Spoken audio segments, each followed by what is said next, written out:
Selamat pagi, Miss. Pada saat ini saya akan menjelaskan penyebaran data yang disusun oleh Bene Stefano Sheriko, akuntansi angkatan 24A dengan NPM 4412009. Pengertian penyebaran data.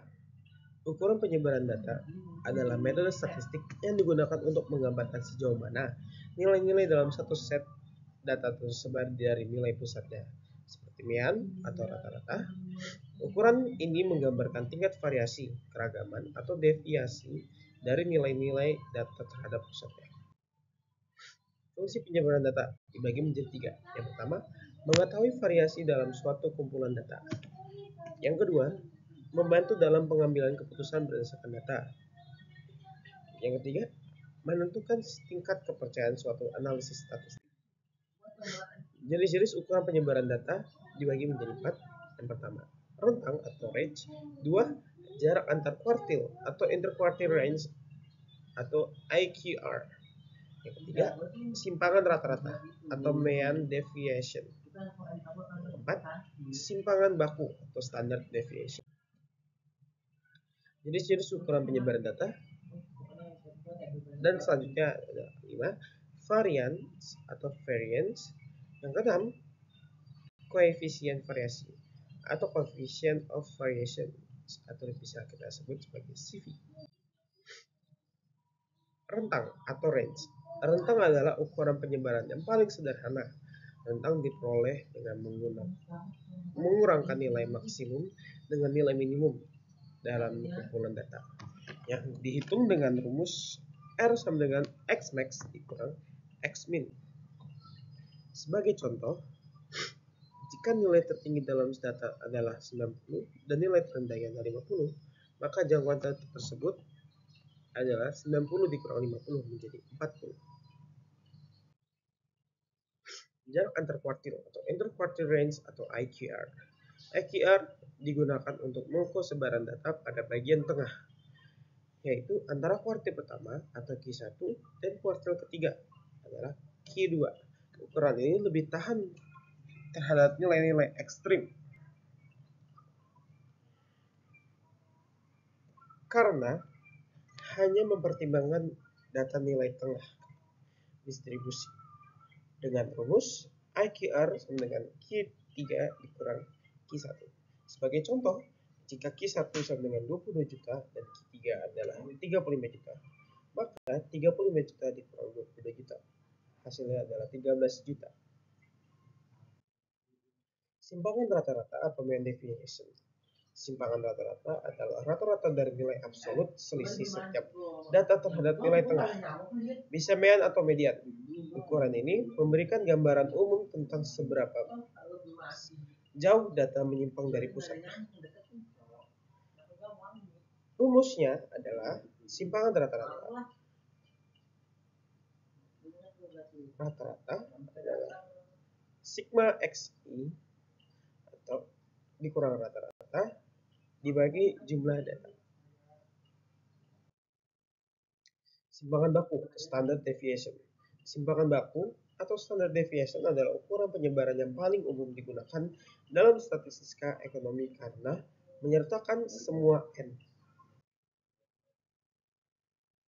Rumusnya adalah untuk data populasi dengan keterangan alpha merupakan simpangan baku populasi, X1 merupakan setiap nilai data, X adalah rata-rata populasi dan N jumlah data dalam populasi. Untuk data sampel,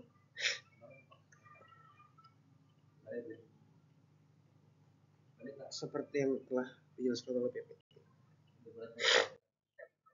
Kemudian ada varian atau variance. Variance adalah kuadrat dari simpangan baku. Meskipun tidak memiliki sesuatu yang sama dengan data aslinya, variance sering digunakan dalam teori statistik karena memudahkan perhitungan lanjutan. Selanjutnya ada variance atau variance. Rumusnya adalah yang pertama, variance untuk data populasi. A kuadrat adalah variance populasi, X1 adalah nilai data ke I, X adalah rata-rata populasi, dan N jumlah data dalam populasi.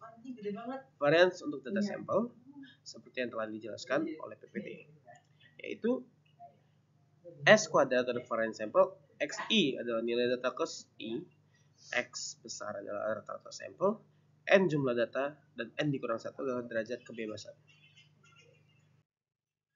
Kemudian ada koefisien variasi atau coefficient of variation atau CV.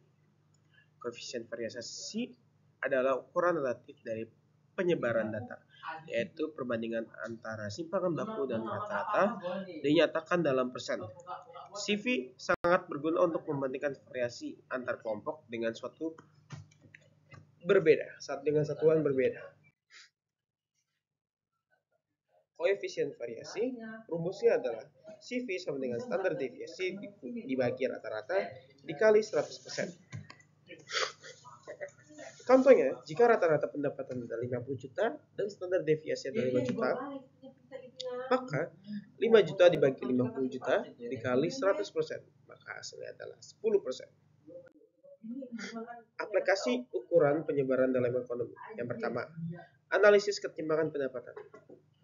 Menggunakan varians simpangan baku atau IQR untuk melihat sejauh mana distribusi pendapatan di masyarakat tidak merata. Yang kedua, penilaian risiko investasi. Saham atau instrumen investasi dengan simpangan baku yang tinggi berarti lebih volatil dan berisiko tinggi. Ketiga, evaluasi kinerja ekonomi wilayah. Koefisien variasi digunakan untuk membandingkan pertumbuhan ekonomi antar daerah. Yang keempat dan terakhir, perencanaan ekonomi. Penyebaran data konsumsi, pengeluaran, atau harga membantu dalam menyusun kebijakan fiskal dan moneter yang lebih tepat sasaran. Kesimpulannya, ukuran penyebaran adalah aspek krusial dalam statistika ekonomi. Mereka membantu kita memahami seberapa homogen atau heterogen suatu kumpulan data, serta memungkinkan analisis lebih dalam terhadap fenomena ekonomi seperti volatilitas, ketimpangan, dan risiko. Dengan menggabungkan ukuran pemusatan dan ukuran penyebaran, seseorang analis ekonomi dapat memperoleh pemahaman yang lebih menyeluruh tentang data dan membuat keputusan yang lebih tepat. Baik, itu saja penjelasan dari saya. Terima kasih atas waktunya, Miss.